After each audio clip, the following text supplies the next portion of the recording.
ओम शांति। 7/3/2025 की मुरली है। मुख्य रूप से बाबा ने कहा, दिन प्रतिदिन उपद्रव होते रहते हैं। कितनी घमसान हो रही है। चोर कैसे मार पीट कर लूट ले जाते हैं। बिना मौसम बरसात पड़ती रहती है। कितना नुकसान हो जाता है। यह सब तमो प्रधानता के चिन्ह है। तमो प्रधान प्रकृति दुख देती रहती है। तुम बच्चे ड्रामा के राज को जानते हो, इसलिए कहते हो नथिंग न्यू। आगे कहा, सदा ध्यान रहे हम ईश्वर के बच्चे हैं। हमें मोस्ट लवली होकर रहना है। आपस में कभी भी लून पानी नहीं होना है। पहले अपने को सुधारना है, फिर दूसरों को सुधारने की शिक्षा देनी है। जैसे बाप में पवित्रता, सुख, प्रेम आदि सब गुण है, ऐसे बाप समान बनना है।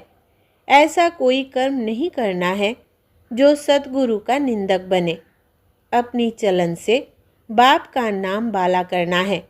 अब सुनते हैं महावाक्यों को विस्तार से। बाबा ने कहा, मीठे बच्चे, यह अनादि अविनाशी बना बनाया ड्रामा है। इसमें जो सीन पास हुई वो फिर कल्प के बाद ही रिपीट होगी, इसलिए सदा निश्चिंत रहो। प्रश्न है, यह दुनिया अपनी तमो प्रधान स्टेज पर पहुंच गई है, इसकी निशानियां क्या है? उत्तर, दिन प्रतिदिन उपद्रव होते रहते हैं। कितनी घमसान हो रही है। चोर कैसे मार पीट कर लूट ले जाते हैं। बिना मौसम बरसात पड़ती रहती है। कितना नुकसान हो जाता है। यह सब तमो प्रधानता के चिन्ह है। तमो प्रधान प्रकृति दुख देती रहती है। तुम बच्चे ड्रामा के राज को जानते हो, इसलिए कहते हो नथिंग न्यू। ओम शांति। अभी तुम बच्चों पर ज्ञान की वर्षा हो रही है। तुम हो संगम युगी और बाकी जो भी मनुष्य है वो सब है कलयुगी। इस समय दुनिया में अनेक मत मतांतर है। तुम बच्चों की तो है एक मत, जो एक मत भगवान की ही मिलती है।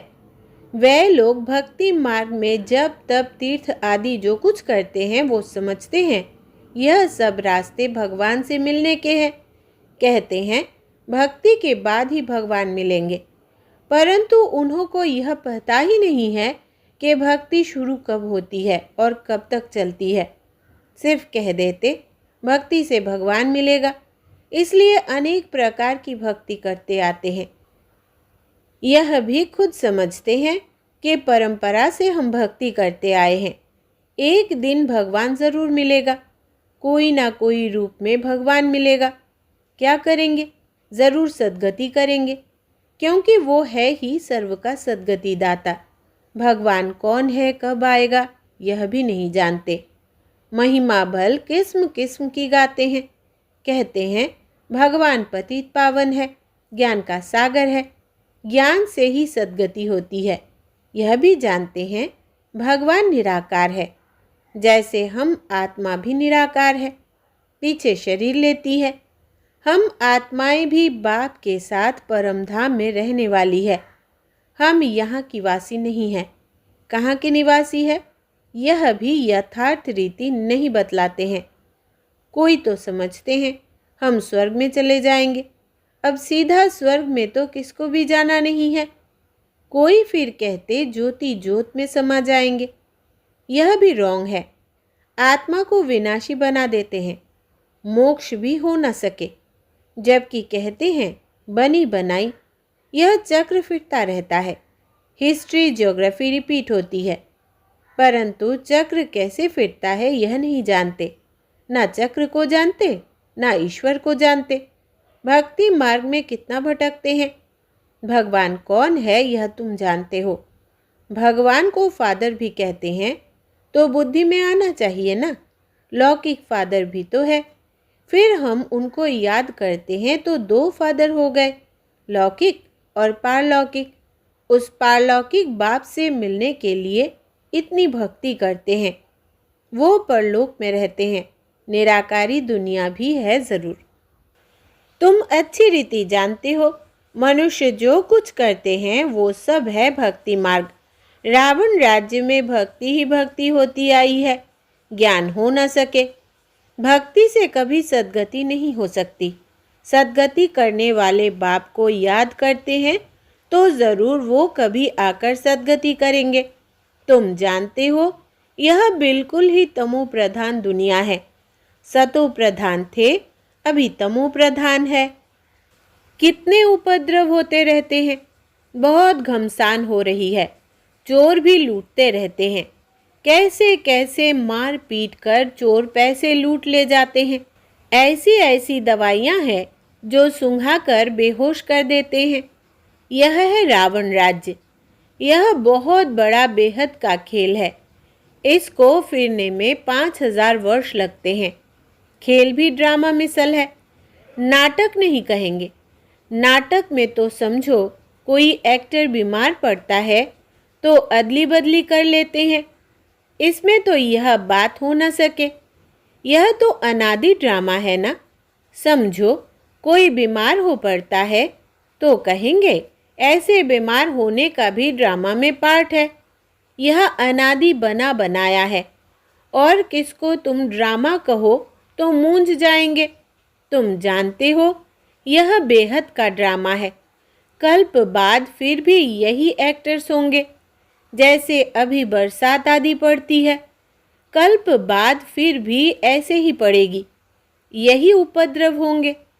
तुम बच्चे जानते हो, ज्ञान की बरसात तो सभी पर पड़ नहीं सकती है, लेकिन यह आवाज़ सभी के कानों तक अवश्य जाएगा कि ज्ञान सागर भगवान आया हुआ है। तुम्हारा मुख्य है योग। ज्ञान भी तुम सुनते हो। बाकी बरसात तो सारी दुनिया में पड़ती है। तुम्हारे योग से स्थायी शांति हो जाती है। तुम सबको सुनाते हो कि स्वर्ग की स्थापना करने भगवान आया हुआ है, परंतु ऐसे भी बहुत है जो अपने को भगवान समझ लेते हैं। तो तुमको फिर कौन मानेगा। इसलिए बाप समझाते हैं, कोटों में कोई निकलेंगे। तुम्हारे में भी नंबरवार जानते हैं भगवान बाप आया हुआ है। बाप से तो वर्षा लेना चाहिए ना। कैसे बाप को याद करो वो भी समझाया है। अपने को आत्मा समझो। मनुष्य तो देह अभिमानी बन गए हैं। बाप कहते हैं, मैं आता ही तब हूँ जब सभी मनुष्य आत्माएं पतित बन जाती है। तुम कितने तमो प्रधान बन गए हो। अब मैं आया हूँ तुमको सतो प्रधान बनाने। कल्प पहले भी मैंने तुमको ऐसे समझाया था। तुम तमो प्रधान से सतो प्रधान कैसे बनेंगे। सिर्फ मुझे याद करो। मैं आया हूँ तुमको अपना और रचना का परिचय देने। उस बाप को सभी याद करते ही है। रावण राज्य में आत्मा अपने बाप को याद करती है।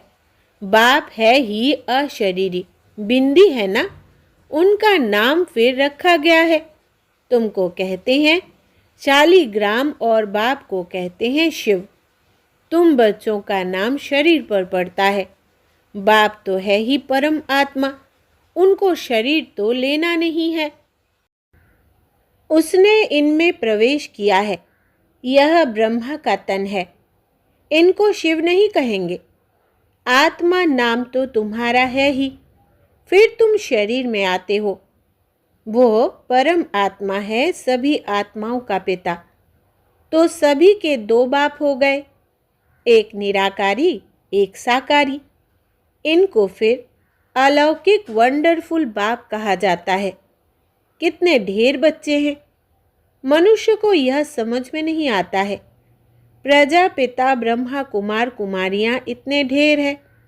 यह क्या है, किस प्रकार का यह धर्म है, समझ नहीं सकते। तुम जानते हो, यह कुमार कुमारी प्रवृत्ति मार्ग का अक्षर है ना। माँ बाप, कुमारी और कुमार।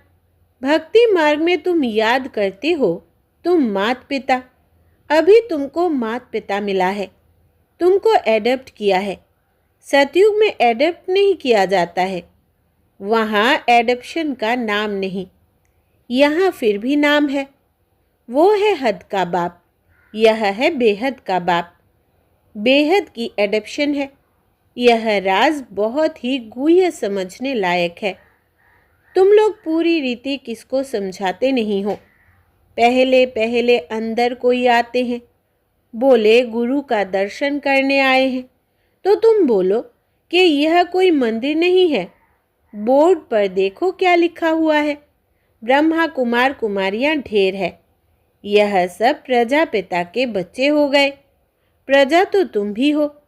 भगवान सृष्टि रचते हैं। ब्रह्मा मुख कमल द्वारा हमको रचा है। हम है ही नई सृष्टि के, तुम हो पुरानी सृष्टि के। नई सृष्टि का बनना होता है संगम युग पर।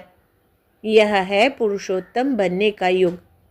तुम संगम युग पर खड़े हो, वे कलयुग में खड़े हैं जिसकी पार्टीशन पड़ गई है। आजकल तो देखो कितनी पार्टीशन है। हर एक धर्म वाला समझते हम अपनी प्रजा को संभालेंगे, अपने धर्म को, हम जिन्स को सुखी रखेंगे। इसलिए हर एक कहते हैं हमारी स्टेट से यह चीज़ बाहर ना जाए। आगे तो राजा का सारी प्रजा पर हुक्म चलता था। राजा को माई बाप अन्नदाता कहते थे। अभी तो राजा रानी कोई है नहीं, अलग अलग टुकड़े हो गए हैं। कितने उपद्रव होते रहते हैं। अचानक बाढ़ आ जाती है, भूकंप होते रहते हैं। यह सब है दुख का मौत। अभी तुम ब्राह्मण समझते हो कि हम सब आपस में भाई भाई है, तो हमें आपस में बहुत बहुत प्यार से खीरखंड होकर रहना है। हम एक बाप के बच्चे हैं, तो आपस में बहुत प्यार होना चाहिए। राम राज्य में शेर बकरी जो एकदम पक्के दुश्मन है, वो भी इकट्ठे पानी पीते हैं। यहाँ तो देखो घर घर में कितना झगड़ा है। नेशन नेशन का झगड़ा, आपस में ही फूट पड़ती है। अनेक मतें हैं। अभी तुम जानते हो हम सब ने अनेक बार बाप से वर्षा लिया है और फिर गंवाया है। अर्थात रावण पर जीत पाते हैं और फिर हारते हैं। एक बाप की श्रीमत पर हम विश्व के मालिक बन जाते हैं। इसलिए उनको ऊंचते ऊंच भगवान कहा जाता है। सर्व का दुख हरता, सुख करता कहा जाता है। अभी तुमको सुख का रास्ता बता रहे हैं। तुम बच्चे आपस में खीरखंड होने चाहिए। दुनिया में आपस में सभी है लून पानी, एक दो को मारने में देरी नहीं करते। तुम ईश्वरीय औलाद तो खीरखंड होने चाहिए। तुम ईश्वरीय संतान देवताओं से भी ऊंच ठहरे। तुम बाप के कितने मददगार बनते हो। पुरुषोत्तम बनाने के लिए मददगार हो तो यह दिल में आना चाहिए हम पुरुषोत्तम है। तो हमारे में वो दैवी गुण है, आसुरी गुण है, तो वो फिर बाप का बच्चा तो कहला न सके। इसलिए कहा जाता है सद्गुरु का निंदक ठौर ना पाए। वो कलयुगी गुरु फिर अपने लिए कहकर मनुष्यों को डरा देते हैं, तो बाप बच्चों को समझाते हैं। सपूत बच्चे वो है जो बाप का नाम बाला करते हैं, खीरखंड हो रहते हैं। बाप हमेशा कहते हैं खीरखंड बनो, लून पानी हो, आपस में लड़ो झगड़ो नहीं। तुमको यहाँ खीरखंड बनना है। आपस में बहुत लव चाहिए, क्योंकि तुम ईश्वरीय औलाद हो ना। ईश्वर मोस्ट लवली है, तब तो उनको सभी याद करते हैं। तो तुम्हारा आपस में बहुत प्यार होना चाहिए, नहीं तो बाप की इज्जत गंवाते हो। ईश्वर के बच्चे आपस में लून पानी कैसे हो सकते, फिर पद कैसे पा सकेंगे। बाप समझाते हैं आपस में खीरखंड हो रहो। लून पानी होंगे तो कुछ भी धारणा नहीं होगी। अगर बाप के डायरेक्शन पर नहीं चलेंगे तो फिर ऊंच पद कैसे पाएंगे। देह अभिमान में आने से ही फिर आपस में लड़ते हैं। देही अभिमानी हो तो कुछ भी खिटपिट ना हो। ईश्वर बाप मिला है तो फिर दैवी गुण भी धारण करने हैं। आत्मा को बाप जैसा बनना है। जैसे बाप में पवित्रता, सुख, प्रेम आदि सब है, तुमको भी बनना है। नहीं तो ऊंच पद पा नहीं सकते। पढ़कर बाप से ऊंच वर्षा पाना है। बहुतों का जो कल्याण करते हैं वही राजा रानी बन सकते हैं, बाकी दास दासियां जाकर बनेंगे। समझ तो सकते हैं ना कौन कौन क्या बनेंगे? पढ़ने वाले खुद भी समझ सकते हैं। इस हिसाब से हम बाबा का क्या नाम निकालेंगे? ईश्वर के बच्चे तो मोस्ट लवली होने चाहिए, जो कोई भी देख खुश हो जाए। बाबा को भी मीठे वो लगेंगे। पहले घर को तो सुधारो, पहले घर को, फिर पर अर्थात दूसरे को सुधारना है। गृहस्थ व्यवहार में कमल फूल समान पवित्र और खीरखंड होकर रहो। कोई भी देखे तो कहे, अहो यहाँ तो स्वर्ग लगा पड़ा है। अज्ञान काल में भी बाबा ने खुद ऐसे घर देखे हैं। 6-7 बच्चे शादी किए हुए, सब इकट्ठे रहते हैं, सब सवेरे उठकर भक्ति करते हैं, घर में एकदम शांति लगी रहती है। यह तो तुम्हारा ईश्वरीय कुटुंब है। हंस और बगुला इकट्ठा तो रह नहीं सकते। तुमको तो हंस बनना है। लून पानी होने से बाबा राजी नहीं होगा। बाप कहेंगे, तुम कितना नाम बदनाम करते हो। अगर खीरखंड होकर नहीं रहेंगे तो स्वर्ग में ऊंच पद पा नहीं सकेंगे, बहुत सजा खाएंगे। बाप का बनकर फिर अगर लून पानी हो रहते हैं तो 100 गुना सजा खाएंगे। फिर तुमको साक्षात्कार भी होते रहेंगे कि हम क्या क्या पद पाएंगे। अच्छा, मीठे मीठे सिकिलदे बच्चों प्रति माता पिता बाप दादा का याद प्यार और गुड मॉर्निंग। रूहानी बाप की रूहानी बच्चों को नमस्ते। हम रूहानी बच्चों की रूहानी बाप दादा को याद प्यार, गुड मॉर्निंग और नमस्ते बाबा नमस्ते। धारणा के लिए मुख्य सार। पहला, सदा ध्यान रहे हम ईश्वर के बच्चे हैं। हमें मोस्ट लवली होकर रहना है। आपस में कभी भी लून पानी नहीं होना है। पहले अपने को सुधारना है, फिर दूसरों को सुधारने की शिक्षा देनी है। दूसरा, जैसे बाप में पवित्रता, सुख, प्रेम आदि सब गुण है, ऐसे बाप समान बनना है। ऐसा कोई कर्म नहीं करना है जो सद्गुरु का निंदक बने। अपनी चलन से बाप का नाम बाला करना है। वरदान है, बाप और प्राप्ति की स्मृति से सदा हिम्मत उल्लास में रहने वाले एक रस अचल भव। बाप द्वारा जन्म से ही जो प्राप्तियां हुई है उनकी लिस्ट सदा सामने रखो। जब प्राप्ति अटल अचल है तो हिम्मत और उल्लास भी अचल होना चाहिए। अचल के बजाय यदि मन कभी चंचल हो जाता है, वह स्थिति चंचलता में आ जाती है, तो इसका कारण है कि बाप और प्राप्ति को सदा सामने नहीं रखते। सर्व प्राप्तियों का अनुभव सदा सामने व स्मृति में रहे तो सब विघ्न खत्म हो जाएंगे। सदा नया उमंग, नया उल्लास रहेगा। स्थिति एक रस और अचल रहेगी। स्लोगन है, किसी भी प्रकार की सेवा में सदा संतुष्ट रहना ही अच्छे मार्क्स लेना है। किसी भी प्रकार की सेवा में सदा संतुष्ट रहना ही अच्छे मार्क्स लेना है। अव्यक्त इशारे सत्यता और सभ्यता रूपी कल्चर को अपनाओ। आप ब्राह्मण बच्चे बहुत बहुत रॉयल हो। आपका चेहरा और चलन दोनों ही सत्यता की सभ्यता अनुभव कराए।